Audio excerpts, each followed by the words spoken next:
Նրան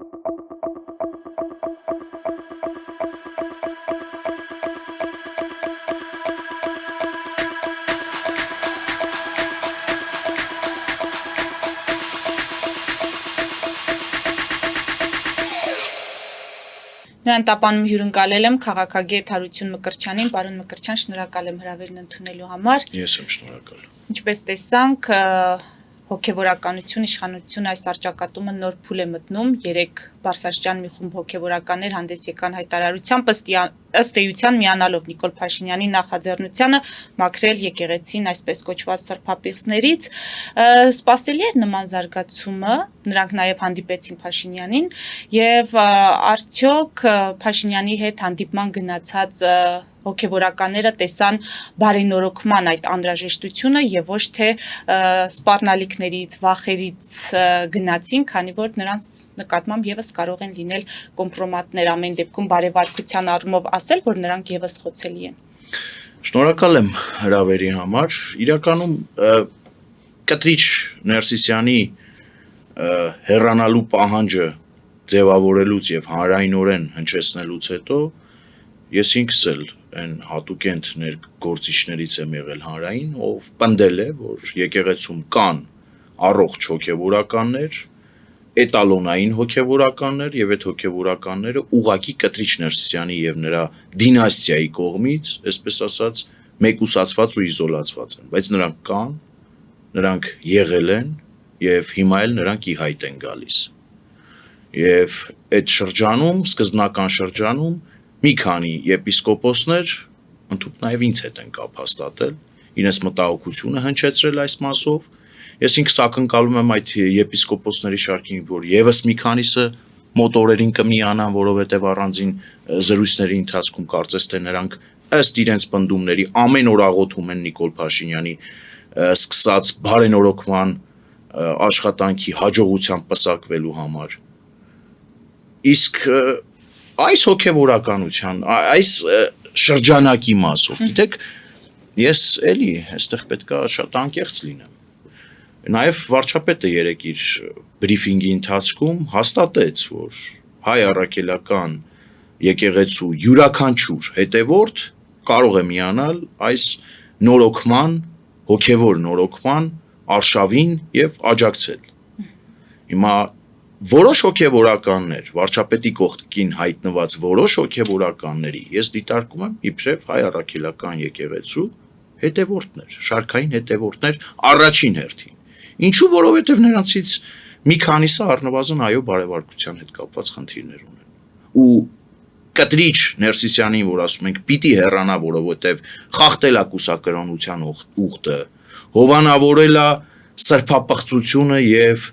պղծությունը առհասարակ Մայրաթոր Սուրբ Էջմիածնում պիտի հեռանա այս պատճառներով։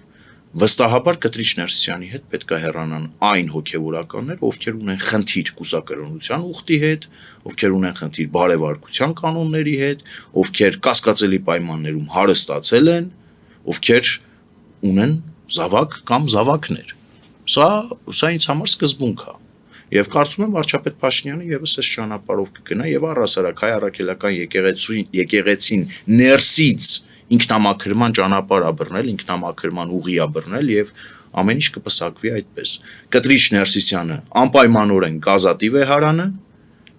կամավոր կամ հարկադրաբար հարկադրանքը ինչպես է պատկերացնում, որ այսպես։ Գիտեք, հիմա դուք ինձանից մի սպասեք, որ պետքա ես ասեմ, որ այո նրա վզից բռնած պետքա բռնել ու դուրս շպրտել վեհարանից։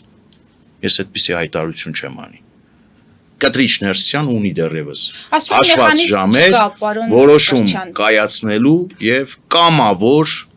հեռանալու, գնալու իր թորների, իր երեխայի կամ երեխաների հետ ծերությունը վայելելու կամ կուսակցություն բացելու, Կիրենկոից փողեր ստանալու գործը սկսի ու մտնի քաղաքականության մեջ։ Այլ ճանապարհ չկա։ Կտրիչ Ներսիսյանը գնալու է։ Կտրիչ Ներսիսյան կոչվող մետաստազը, պղծության սիմվոլիկան Մայրաթոր Սուրբ Էջմիածնից անպայմանորեն գնալու է։ Գնալու է իր հետ տանելով իր հետ այդ օրակարգը կիսող բազում հոգևորականների եւ այդ հոգևորականների մեծ մասը ի տարբերություն Կտրիչ Ներսիսյանի չի ընդդիմանալու այս օրակարգին, որովհետեւ իրենք էլ հասկանում են, որ եկեղեցին պետքա ինքնամաքրվի։ Ամեն դեպքում ձեր խոսքում եկեք հստակություն մտցնենք եւ իմ հարցին ավելի հստակ պատասխանենք։ Այս մարդիկ խոցելի էին դրա համար գնացին Փաշինյանի հետ հանդիպման եւ ըստ էության միացան այդ հայտարարությանը, թե ամեն դեպքում իսկապես տեսան բարեվարկության, բարենորոգման անհրաժեշտությունը եկեղեցու ներսում։ Ես կարծում եմ իրենք խոցելի են դարձել եւ խոցելի են առաջին հերթին Կտրիչ Ներսիսյանական դինաստիայի կողմից։ Խոցելի են եղել տարիներ շարունակ։ Կոմպրոմատների լեզվով խոսող Կտրիչ Ներսիսյանը կամ նրա աջ ձեռքը հանդիսացող Արշակ Սրբազան կոչվածը տարիներ շարունակ հոգևորականների հետ խոսել են կոմպրոմատների լեզվով։ Եթե տրամաբանության հիմքում դնում ենք սա, ապա պետք է հոգևորականները Փաշինյանի կողքին չհայտնվեին, եթե կոմպրոմատների մասին է խոսքը, որովհետև կոմպրոմատային պատերազմ Կտրիչ Ներսիսյանն է տարել եկեղեցու ներսում իր ենթակաների հետ։ Ես կարծում եմ, որ այս հոգևորականները հասկացան, որ այո, պետքա ինքնամաքրման ճանապարհը բռնել եւ առաջինը պետքա սկսել իրենցից, կարծում եմ։ Եվ այս ուղերձ իրենք կհղեն հանրությանը։ Մոտ օրերս իրենք կհղեն, երբ որ իրենց եւ մյուս հոգևորականների ջանքերի արդյունքում Կտրիչ Ներսիսյանը հեռացվի վեհարանից։ Իսկ մենք որպես հավատավորներ, մենք պետք է բավարարվենք նրանով, որ Կտրիչ Ներսիսյանը հեռանա եւ այս մարդիկ շարունակեն ծառայել, այսինքն այս մարդիկ թե պետք է իրենց վարքի համար ամեն դեպքում պատասխան տան եւ գուցե հեռանան նաեւ հոգեվոր ծառայություն մատուցելու այդ իրենց կարգավիճակից։ Բոլոր այն հոգևորականները, որոնք որ այս ընթացքում քիթները խոթել են քաղաքականության մեջ, պետքա դրա համար առաջին հերթին ներողություն խնդրեն եւ նրանք պետքա շատ կոնկրետ խոշորացուցի տակ հայտնվեն։ Բոլոր այն հոգևորականները, որոնք կիսում են Կտրիչ Ներսիսյանի անցած ճանապարհը եւ Կտրիչ Ներսիսյանի հետ միասին իրենց կյանքի ընթացքում կուսակրոնության ուխտը խախտել են այնպես, ինչպես Կտրիչ Ներսիսյանը, նրանք եւս պետքա հեռանան։ Գիտեք, իմ խնդիրը որպես հայ առաքելական եկեղեցու շարքային հետևորդ, իմ խնդիրը չի Կտրիչ Ներսիսյանի դեմ կռիվ տալը։ Կտրիչ Ներսիսյանը պղծության հումանիշն է ինձ համար։ Կտրիչ Ներսիսյանը լուսավորչի գահը զավթող անձնավորություն է ինձ համար։ Եվ բնավ իմ կռիվը Կտրիչ Ներսիսյանին մեկ այլ Կտրիչ Ներսիսյանով փոխարինելը չի։ Եվ այո, կարծում եմ, որ մի շարք հոգևորականներ ի վերջո պետքա իրենք որոշում կայացնեն եւ բարենորոգման ճանապարհին ունենային գտնեն իրենց մեջ այդ հանդգնությունը, այդ համարձակությունը եւ կամավոր ազատեն մայրաթորը։ Ես այսօր ընթերցեցի Կոտայքի թեմի առաջնորդի խոսքը կամ զրույցը լրատվամիջոցներից մեկի հետ, նա ասել է, որ մենք դիմել ենք կաթողիկոսին, ասել ենք անգամ կարգալույց մի արեք Արշակ Խաչատրյանին, այլ կարող եք առժամանակ նրա ծառայություն մատուցելը սառեցնել եւ թող գնա ապաշխարի, հետո վերադառնա եկեղեցի։ Ես ուզում եմ ուղղակի հասկանալ, ապաշխարելու դեպքում մենք պետք է մոռանանք այդ մարդկանց բարեվարկության հետ կապված խնդիրները։ Ապաշխարելը բավարար է, որպեսզի մեր մյուս հոգևորականները շարունակեն որոշ ժամանակ հետո իրենց ծառայությունը եկեղեցում։ Թե մենք պետք է կտրուկ պահանջենք, որ նրանք այլևս չհամարվեն հոգևորականներ, այդ կարգավիճակից դուրս գան։ Սամվել Խաչատրյանը ճիշտ կանի Կտրիչ Ներսիսյանի հետ միասին օր ու ժամ առաջ Ազատի վեհարան։ Ես էս կարծիքին եմ։ Նա պետքա հեռանա, ապաշխարել է, այստեղ չի կարող փրկություն լինել, ինչ ապաշխարել։ Ապաշխարի ում առաջ, լավ Աստծո առաջ ապաշխարեց։ Սեփական քեռու պատասխանը ինչպես է տալու։ Կներեք, չեմ ուզում մտնել այդ դաշտ։ Անկեղծորեն չեմ ուզում եւ ես կարծում եմ, որ Սամվել Խաչատրյանը առնվազն պատկառանք կունենա այս ամեն ինչից հետո, երեսին հորթի կաշի, չի քաշի ու որոշում կկայացնի ու կհեռանա։ Ազատելով մեզ բոլորիս այս զզվելի տհաճ խոսակցություններից։ որովհետև որևէ մեկիս հաճույք չի պատճառում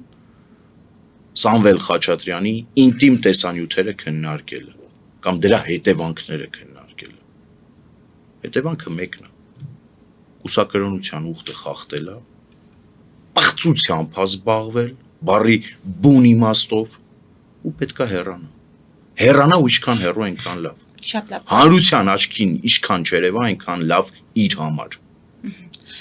Պարոն Մկրտչյան, Փաշինյանի հետ հանդիպման էր գնացել նաև Արցախի թեմի առաջնորդը, սա ընդդիմադիր շրջանակների համար կարծես թե անակնկալ էր եւ մեծ չափաբաժնով քննադատություն է հնչում նրա հասցեին, ասում են սա նշանակում է եւս միանալ Արցախի ուրացման այդ քաղաքականության իշխանությունների կողմից վարվող, որովհետեւ նա խոնարհվեց Արցախը հանձնողի արչեւ։ Այս մասով ինչ կարող եք ասել։ Հիմա էլ ընդդիմադիր շրջանակները այսպես առանձին հոգեվորականների դեմ են արշավ սկսել։ Ընդդիմադիր շրջանակները այդպես էլ ես չեմ հասկանում, թե նրանց նպատակը որն է, ինչ են ուզում։ Քանի կար մի ժամանակահատված կար, որ ասում են եկեղեցու խնդիրները պետքա լուծվի եկեղեցու ներսում։ Դա եկեղեցու խնդիրն է։ Հիմա տասնյակ եպիսկոպոսներ եւ արքեպիսկոպոսներ եւ մի շարք հոգեվորականներ, քահանաներ եկեղեցին ներսից ինքնամաքրման process են սկսել։ Կներեք, հիմա ինչու նախնդիրը։ Արցախը ուրացավ, Արցախի թեմի Լսեք, Արցախն ուրացավ դաշնակ կամ դաշնակցության հովանավորությունը վայելող Արցախի ռազմաքաղաքական ղեկավարությունը առաջին հերթին։ Քաղաքացին էլ չէ, ռազմաքաղաքական ղեկավարությունը։ Այն Պարքև Սրբազանին բան չկա ասելու։ Չեն տեսնում, չեն նկատում, որ Արցախի ամենածանր օրերին Պարքև Սրբազանը Միացյալ Նահանգներում էստրադայի որոշ շակերտներում էստրադան, որոշ ներկայացուցիչների գրկում տաք արևի տակ վայելում էր իր կյանքը։ Այդ չէին տեսնում, այդտեղ նկատելու բան չկա, հետաքրքիր չի, այդտեղ քննադատելու տեղ չկա, կամ ինչ ասել է Արցախի թեմ։ Ես կարծում եմ չկա այդպիսի թեմ։ Ինչպես որ չկա Լեռնային Ղարաբաղի Հանրապետություն, ցավոք սրտի։ Իսկ տվյալ հոգևորականը ազատ է իր որոշումների մեջ։ Ձեր համար անակնկալ չէր։ Հայաստանի Հանրապետության վարչապետը Արցախ չի ուրացել։ Հայաստանի Հանրապետության վարչապետը Արցախի համար կռիվ է տվել։ Անկախ հետևանքներից, ինչպիսի հետևանքներ ունեցան, ինչպիսի վերջնարդյունք գրանցվեց։ Արցախի համար կռիվ է տվել։ Հավատացել է քոչարյանասերժական լոլոներին ու հեքիաթներին, որ Քելբաջարջի քարվաճառը ու 3800-ից ավել տղաների կյանք է դրվել զոհասեղանին հանուն Արցախի։ Լավ բարոյականությունն ու անբարոյականությունը իրականում պետքա սահմաններ ճանաչեն։ Իրականում պետքա սահմաններ ճանաչեն։ Մարդիկ կան, որ ասում են Արցախն ուրացել է։ Արցախի համար կռիվ է տվել։ Ասել, որ Արցախի համար Հայաստանի Հանրապետության յուրաքանչյուր քաղաքացի իր ամենաթանկն է նվիրել։ Հիմա ով է Արցախ ուրացող։ Արցախը որևէ մեկը չի ուրացել։ Հետևանքներ են եղել եւ այդ հետևանքներից գլոբալ առումով, հավաքական առումով հայ ժողովուրդը կատարել է հետևություններ։ Եվ այդ սահմանը հանրությունը շատ հստակ տեսնում է ի տարբերություն ընդդիմադիր շրջանակների, կարող ենք այդպես ասել։ Ընդդիմադիր շրջանակներ մի ասեք Կիրիենկոյի վկաներ, ասեք Ռուսաստանի Դաշնության արտակարգ եւ լիազոր դեսպաններ, առանձին դեպքերում ասեք Ալիևի վկաներ, ասեք Հիկմետ Հաջիևի խոսնակներ, ասեք Էրդողանի ներկայացուցիչներ, ասեք 5-րդ շարասյուն,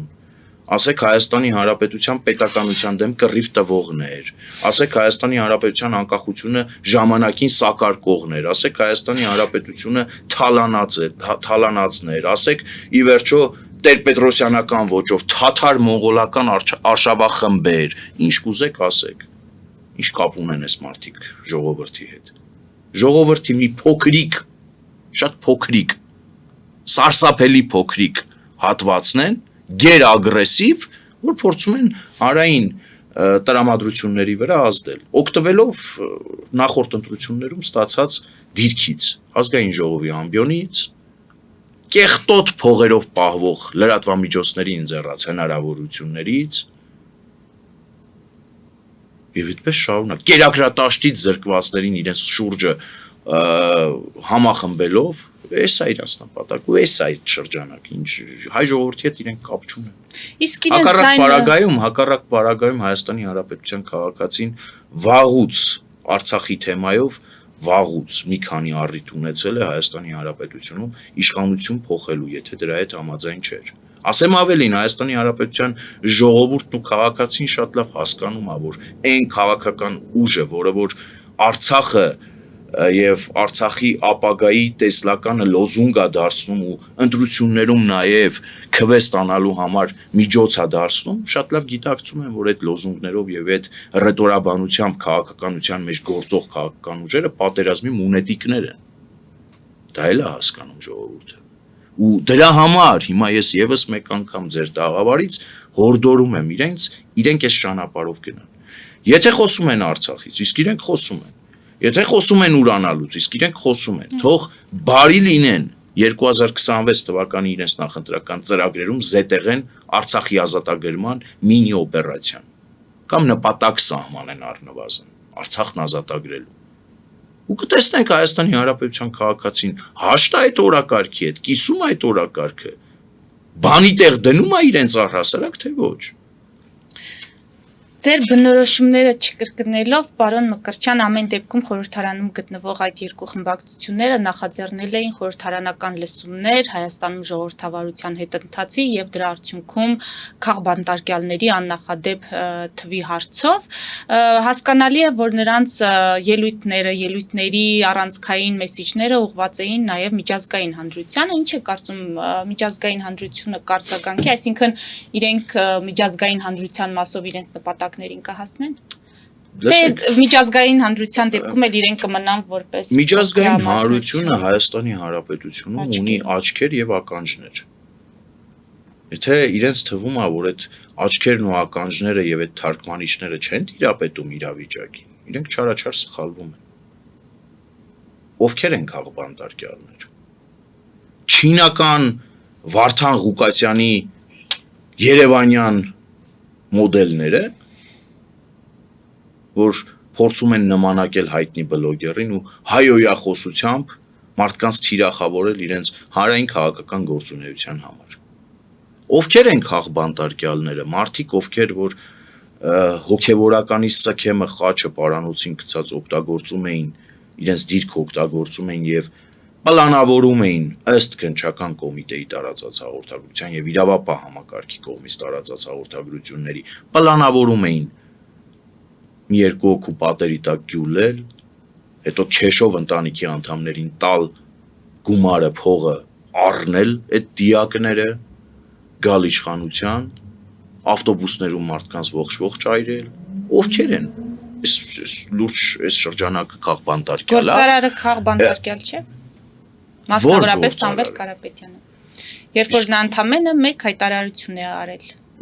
Ես չեմ կարծում, որ ընդամենը մեկ հայտարարության համար է այս պահին կալանավորված։ Քրեական գործը գնալով ընդլայնվում է եւ գնալով նոր կետեր է իմ ունեցած տեղեկությունների համաձայն ավելանում։ Ըստ օթում կախված եւ մամուլի Դե ավելանում է, որովհետեւ իշխանությունների կողմից կա հրահանգ, ասում են։ Ինչ հրահանգ։ Ճնշումների ենթարկել առնվազն այն մարդկանց, ովքեր ունեն լծակներ հանրային կարծիքի վրա ազդելու, ունեն հոդվածներ առաջ քաշելու, հետապնդելու եւ հաստատելու կամ հերքելու դա, թե ոչ։ Ունեն կարծում եմ, եւ իրավապահները օգտվում են իրենց այդ իրավունքից։ Նравится, терпи моя красавица, ինչպես կասեր հայտնի դասականը Վլադիմիր Պուտինը։ Սա է։ Կներեք, իսկ Ռուսաստանի Դաշնությունում միլիարդներ կուտակած անձնավորությունը, երբ որ գալիս է Հայաստանի Հանրապետություն ու քաղաքական հայտ է ներկայացնում, չի մտածում, որ սա պետություն է ու ի վերջո Նիկոլ Փաշինյանական ոճով ասած, այդ պետության համը իրանց բերանում ամենալու։ Սա պետություն է։ Չի կարելի այս պետության անվտանգության, անկախության, ինքնիշխանության, հանրային համերաշխության գլխին Դամոկլեան սրեր ճոճել։ Չի կարելի։ Գնացեք ձեր միլիարդները այլ միջոցներով պահեք։ Ժամանակին մտածեիք հանեիք Ռուսաստանի Դաշնությունից։ Հայաստանի Հանրապետության խեղճ ու կրակ քաղաքացին 3 միլիոն ազգաբնակչությունը, որ այստեղ ապրում է, կրակը չի ընկել ոչ մի ազգությամբ հայ միլիարդատերի միլիարդների ձեռը։ Անկեղծորեն կրակը չի ընկել այս ժողովուրդը։ Որ իրենք այնտեղ միլիարդներ են կուտակել, իրենք խոցելի են, եւ իրենք իրենց կամքին հակառակ Հայաստանի Հանրապետությունում քաղաքական process-ների մեջ են ներգրավում։ Կամքին հակառակ նկատի ունեք Իսկ դուք ուղարկել էին նրանց։ Իսկ կներեք, մի հատ դատական հայց արդեն Սամվել Կարապետյանի ուղղությամբ ճանապարհել է, Հայաստանի բյուջեի չափ փող ունեցող անձնավորությունը միջին վիճակագրական Հայաստանի Հանրապետության քաղաքացուց 9 միլիոն դրամ է պահանջում։ Հիմա դուք ուզում եք եւս մի դատական հայց ավելան։ Չէ, բնավ։ Ես պնդել եմ եւ այդ պնդումը կշարունակեմ կատարել, որի համար ինքը դատական հայց է ներկայացրել։ Այո, Սամվել Կարապետյանը Հայաստանի Հանրապետությունում հայկական Իվանեշվիլու դերն է փորձել կատարել, որը կանխվել է։ Շատ լավ։ Եվ ապրեն Հայաստանի Հանրապետության իրավապահ մարմինները, կեցե Հայաստանի Հանրապետության կառավարությունը, որ կանխել է սա։ Եվ այո, Ռուսաստանի Դաշնությունից, Հյուսիսից եւ առհասարակ արտաքին ուժերի կուրացիայի տակ ենթարկվող, կուրացիայի տակ գտնվող ուժերը, որ մտքի ծայրով անցկացնում են, որ պետք է Հայաստանում քաղաքական process-ների վրա ազդեցություն ունենալ, այլ դրսի տերերի հորդորներով, իրենց այս ճակատագիրը պիտի սպասվի։ Մոլդովայի օրինակով, Ֆրանսիայի օրինակով։ Ես կարծում եմ, որ Հայաստանի Հանրապետությունն էլ պետք է այդ օրինակները կիրառի եւ Հայաստանի Հանրապետությունում ընդհանուր որոշ քաղաքական ուժերի գործունեությունը կասեցվի նաեւ այս համատեքստում։ Էլ չեմ ասում, որ ազգությամբ հայեր Ռուսաստանի Դաշնությունում հարստացած, որ այստեղ փորձեր են անում քաղաքականության մեջ նշանակալի դեր ունենալ, դա պետք է հենց բնում օրորոցում խեղդել։ Ֆելիչե ժամանակակից ատամնաբուժական կլինիկա։ Այստեղ հարմարավետությունն ու խնամքն առաջնային են։ Այստեղ կիրառվում են ատամնաբուժական ամենաժամանակակից տեխնոլոգիաներ, ճշգրիտ ախտորոշում, արդյունավետ բուժում, նուրբ փորձառություն եւ անհատական մոտեցում։ Սկսած սովորական մանրուքներից մինչև առաջադեմ ընթացակարգեր, այստեղ դուք գտնվում եք բարձր որակավորում ունեցող եւ փորձառու ատամնաբուժական մասնագետների ձեռքերում։ Մեր բարեկամական եւ հյուրընկալ անձնակազմն այստեղ է յուրաքանչյուր այցը հաճելի դարձնելու համար։ Ֆելիչե, ձեր առողջ եւ ամենաերջանիկ շպիտը սկսվում է այստեղից։ Եկեք եւ բացահայտեք նորարարության փորձագիտության եւ կարեկցանքի կատարյալ համադրությունը։ Վաճառվում է գերմանական հնաոճ դաշնամուր 1892 թվականի արտադրության ֆոն Մուրբախ, գտնվում է գերազանց վիճակում, կինը 15000 ԱՄՆ դոլար։ Հեռախոսահամար 094 115 310։ Երևան շիփինգ, սենսացիա ստեղ, հա։ Այո, ճիշտ եք եկել։ Սանդրոցներ Երևան ուղարկելը $2.99 օթանավով։ Այո, Իսկ եթե դոլար ուղարկես, դոլար ստանան։ այո, Իսկ որ տանեն տուն հասցնեն, էլի մի տոկոս, հա։ 2%։ Հրասա ծրի է, էլի։ Ժողովուրդ սենսացիա, ծրի է։ Նորթ Հոլիվուդ Գլենդել։ Ջաքփաթ հագուստի խանութը երկրորդ մասնաճյուղն է բացել Գլենդելի սրտում, որտեղ կարող եք ձեռք բերել եվրոպական եւ ամերիկյան ընտիր հագուստեղեն, կոշկեղեն, աքսեսուարներ, պայուսակներ ամենահարմար արժեքներով։ Նաև կարող եք ցանկացած ապրանք պատվիրել եւ ձեռք բերել կարճ ժամանակում։ Ջաքփաթի Գլենդելի հասցեն է 1135 North Pacific Avenue, հեռախոս 818 813 2252։ Ջաքփաթ հագուստի լավագույն կենտրոնը Գլենդելում։ 60-ից ավելի ճանաչված եվրոպական բրենդների ինքնատիպ, չկրկնվող եւ մատչելի ընտրանին Fortuna Home and Country House խանութ սրահում։ Նորավոճ սպասք եւ կահույք հորեկա բնագավառի համար, տեքստիլ տնտեսական ապրանքներ, ամեն ինչ գեղեցիկ կյանքի համար։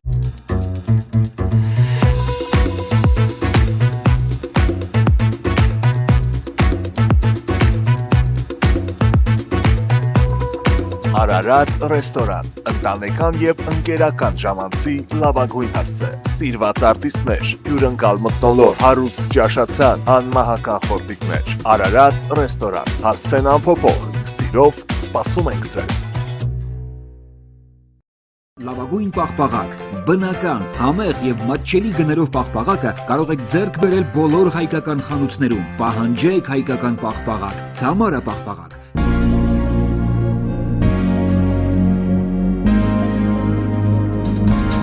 Տպագրեք ձեր գիրքը Նոյան տապան տպագրատանը, ինչպես նաև թերթեր, ամսագրեր, բուկլետներ եւ այլն։ Հասցեն քաղաք Երևան, Իսահակյան 28 առաջին հարկ։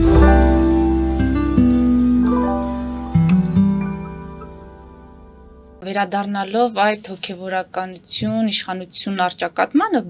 տևական ժամանակ է դա մեր քննարկումների հիմնական առանցքում է եւ այս տաղավարում կարծիք է հնչել, որ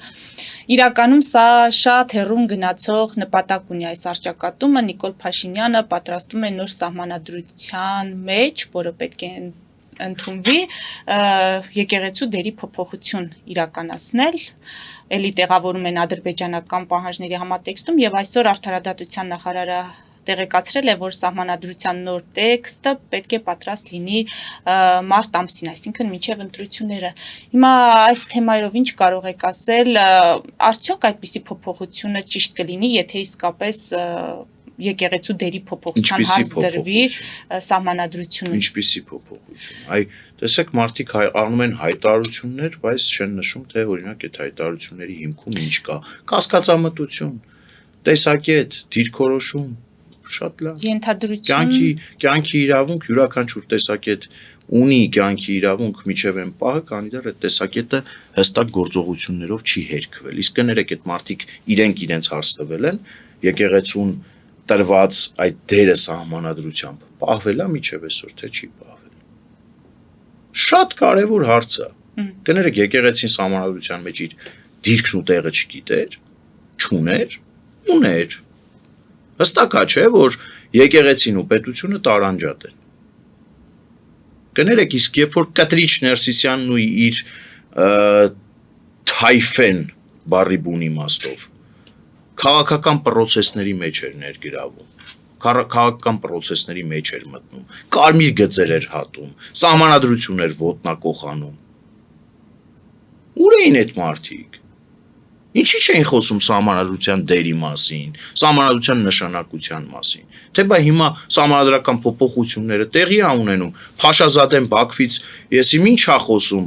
Ալիևը սահմանադրության փոփոխության հարցն է, ինչ անենք, գլուխներս բռնենք նստենք։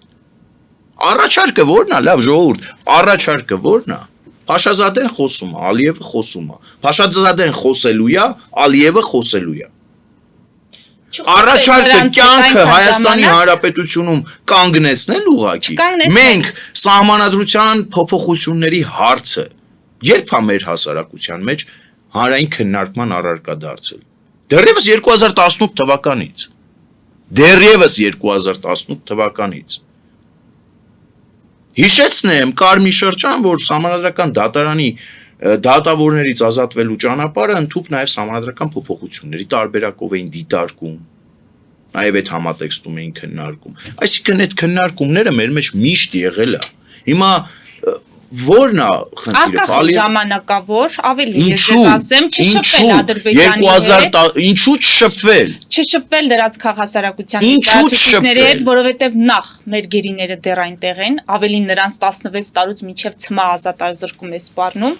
Երկրորդը, Ալիևը չի հրաժարվում իր պահանջներից, իր նկրտումներից,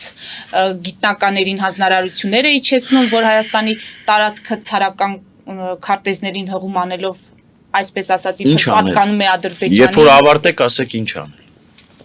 Չխոսել, Ինչ անել, լավ, չխոսել, ինչ անել։ Պատերազմել։ Եթե չես խոսում, պատերազմը կարա 5 րոպե հետո չոքի քո դռանը։ Ինչ անել։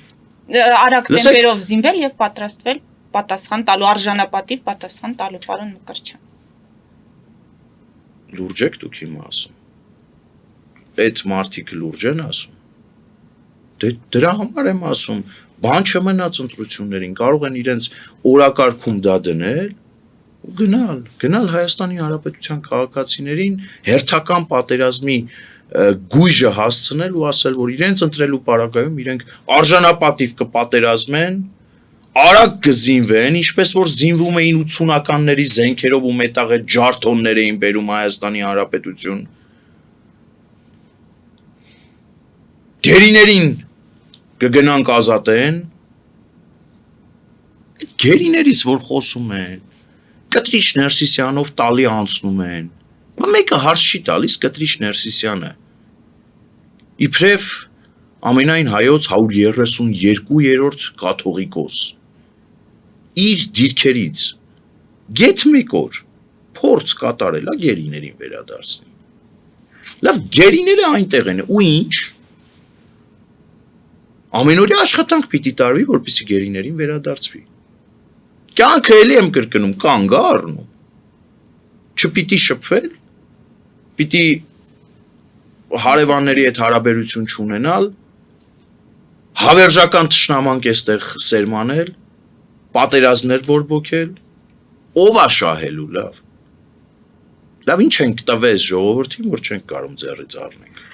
ինչ ենք տվել, 29743 քառակուսի կիլոմետր տարածքից դուրս այն քաղաքական ուժը կամ այն շրջանակը, որ կասի հնարավոր է Հայաստանի Հանրապետություն տեսնել եւ պատկերացնում այդպիսի Հայաստանի Հանրապետություն, ինքը կամ դասական ստախոս է կամ պատերազմի մունետիկ։ Սա Հայաստանի Հանրապետության քաղաքացիները պետք է գիտակցեն։ Ի վերջո պետք է վերադառնալ իրական Հայաստան ու իրական Հայաստանի գաղափարախոսությունը կյանքի կոչել։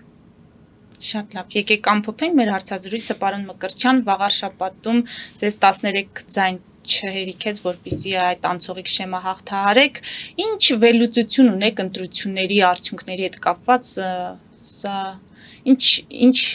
եզրակացություն եք արել ձեր համար, հետագայի նաև համատեքստում, համատեքստում։ Նախ շնորհակալ եմ, որ վաղարշաբաթից խոսեցիք, իրականում սա, եթե չեմ սխալվում, հենց առաջին առիթն է վաղարշաբաթի մասով կարծիք արտահայտելու, լռություն էի պահպանում։ Վաղարշաբաթում ես 3 անգամ հայտարարել եմ, որ ընտրություններից առաջ 3 անգամ իմ Facebook-յան էջում կա տեղադրված այդ հայտարարությունները, 3 անգամ հայտարարել եմ, որ նպատակ չունեմ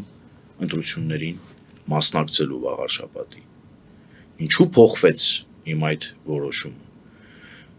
որովհետև Հանրապետություն կուսակցության նախագահ Արամ Սարգսյանը առնվազն 3 անգամ ինձ միջնորդել է, խնդրել է, որպեսզի ես մասնակցեմ այդ ընտրություններին, որպեսզի թույլ չտանք վաղարշաբաթում Գյումրի 2 սցենարի կիրառումը։ Պետք է նշեմ, որ այդ օրակարգը, այդ նպատակը, որ մեր առաջ սահմանել էինք վաղարշաբաթը Գյումրի 2 չդարձնելու, իրականացված է։ Սա կփաստեն վաղարշաբաթցիները։ Ես վաղարշաբաթում փողոց առ փողոց, տուն առ տուն, գյուղերում գյուղ առ գյուղ պատտվել եմ եւ մեր հայրենակիցների աչքերը բացել եմ։ Եվ մեր հայրենակիցներին ներկայացրել եմ, որ վաղարշաբաթում Գյումրի 2-ի սցենար են ուզում կիրառել։ Այո, նախ շնորհակալ եմ իմ ընտրող 1241 քաղաքացիներին, անհատապես բոլորին,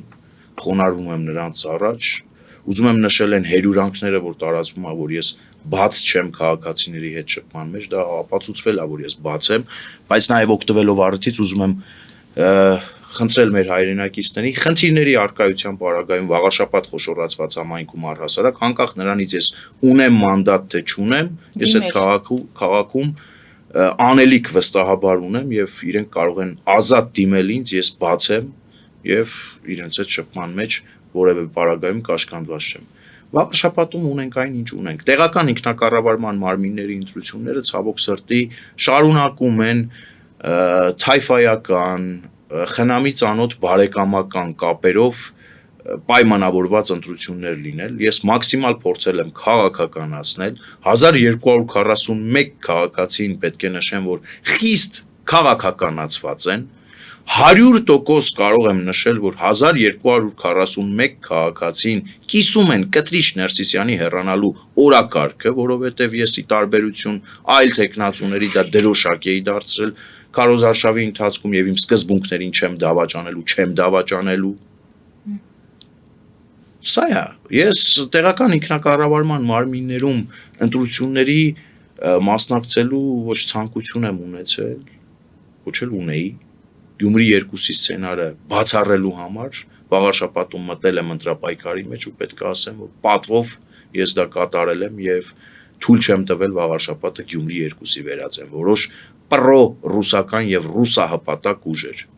Շնորհակալություն։ Ես եմ շնորհակալ։ Մեծ դիտողներին հիշեցնեմ, որ զրուցում էի քաղաքագետ Հարություն Մկրտչյանի հետ, մեր ուղիղ եթերները կարող եք դիտել Patreon-ում, նաև այդ հարթակում աջակցել մեզ էկրանին երևացող QR կոդով։